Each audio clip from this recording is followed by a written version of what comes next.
karon mo naman tagtahi. Tahi naman ako ni. Shine na nabuni. Kaya ron mabago siya balik. Tanawa.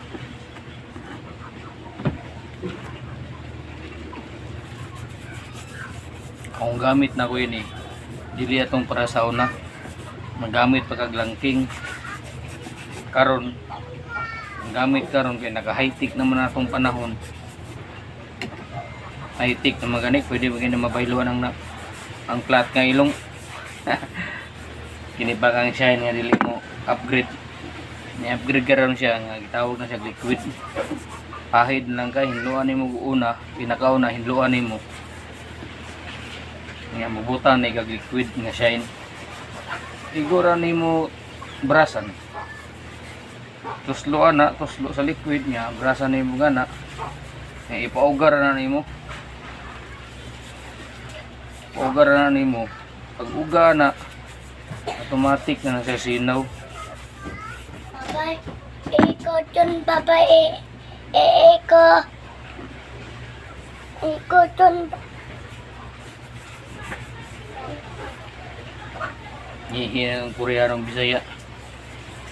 Mo ni siya. Hinan labas ini sinaw ni siya. Gikan ako ni gitahi. Oh, di ba? Layo ra siya sa kuano. Layo ra siya. Layo ra kay siya.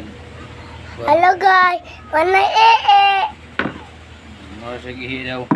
mana mama mana mama. Oh, mangihi daw si Koreano. Ini anak, aku lukut anak.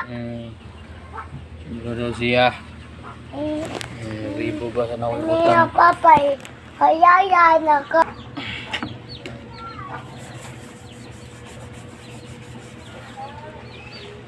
Sa una gamitan pag langking. Ya, biton sa una. Ngayon upgrade na rin. Tignan nyo ang kalabasan nito mamaya pag matuyo na.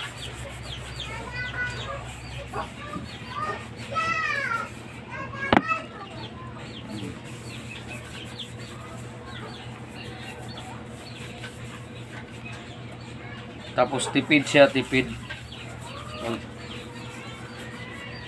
Huwag nyo palaging mag-shine. 1 week, pwede. Sa isa ka simana, isa lang. Itong liquid na ito, pag liquid, madali masira sapatos mo. Pero kung hindi araw-araw nga mag-shine ka, punasan mo na lang pag may dumi.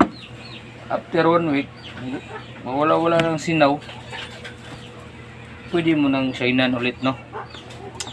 Okay. Hintayin natin ang mauga. Matoyo. Oh, diba? Ang sinaw na siya. Lahir siya kanina. Okay. Babayo.